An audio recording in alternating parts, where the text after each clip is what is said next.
Hello and welcome to another edition of History, Science, Fiber. And these are my top 25 dye tricks that will help you get into dyeing and become a better dyer, especially if you're interested in foraging for your own dyes. Now, I've built these tips and tricks up over 20 years of learning and teaching dyeing. I use them pretty much every time I'm getting ready to dye, and also what I use to help me improve my knowledge, grow my skills, and create more colors. So here they are.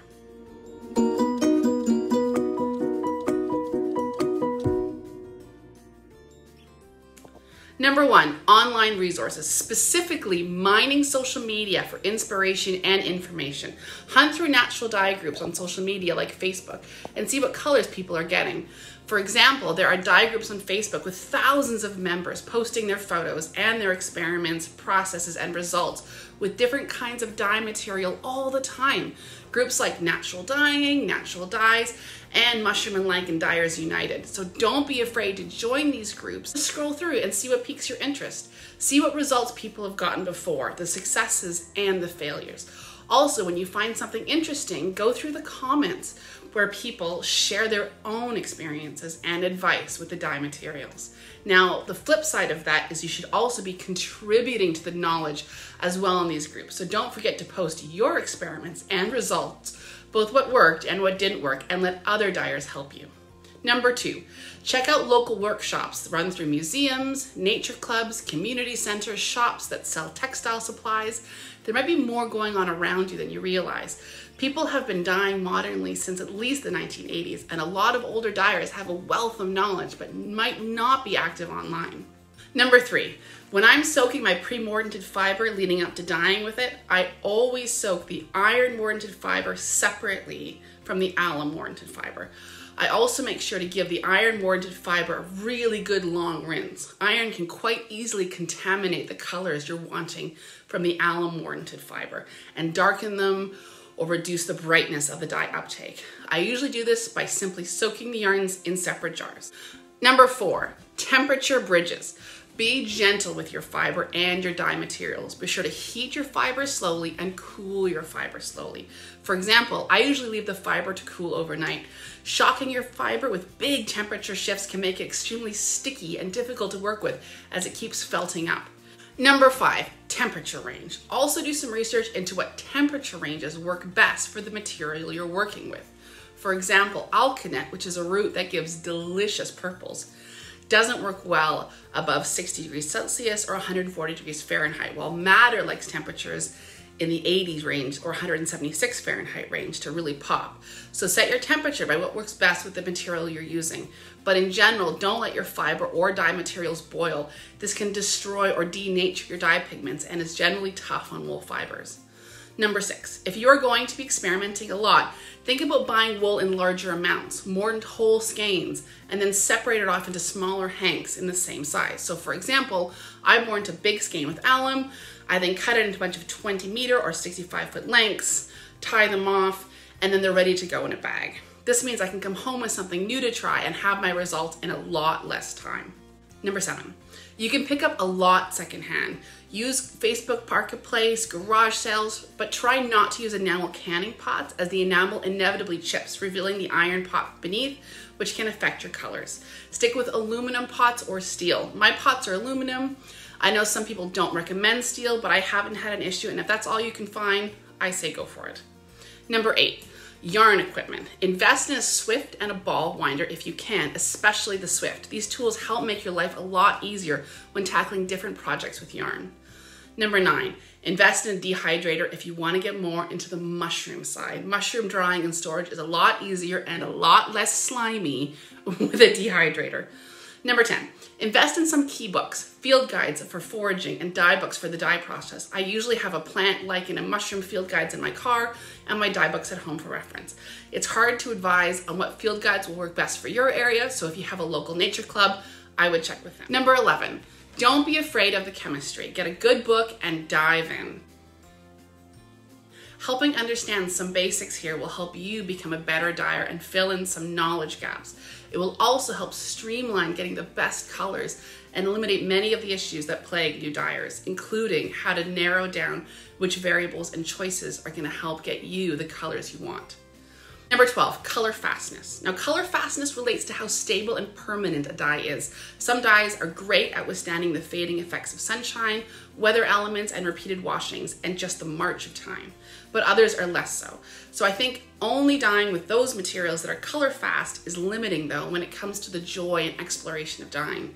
Color fastness is an important consideration, especially if you're selling your products, though. For example, if you're selling products and the colors aren't going to last, it can give natural dyeing a bad name. Or maybe you're creating items that you want to see used for many years. Then light fastness should be a big factor. But don't be afraid to experiment with materials just for the joy of the process. For example, the mushroom Tapenella atratomentosa, aka velvet-footed pax, is one of the first dye mushrooms of the season and gives purples, but the color eventually fades to grays. But I don't let that stop me from the sheer joy of collecting them in August and September and heralding in the fall with its purple. Don't let anyone talk you out of trying food scraps either. Embrace the beauty and transient nature of some dyes. Number 13, learn more about pH and how shifting it can dramatically affect colors with some dye materials. For example, boosting pH in many of the mushroom dyes helps bring out the purples, greens, and blues, while in other mushrooms, a splash of vinegar can make those yellows pop with luminous gold tones.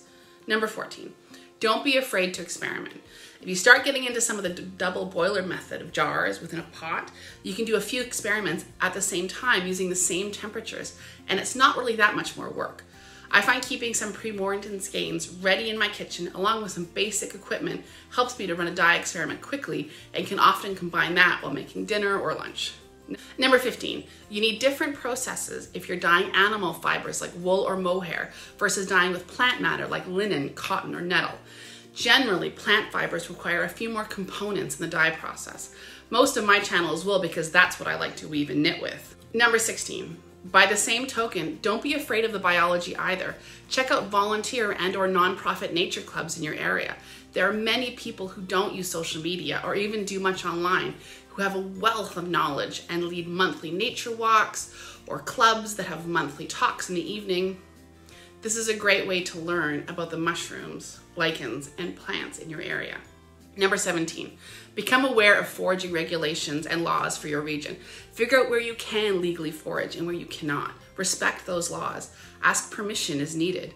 I use parks for my photography of dye materials and save the foraging for areas I can forage in.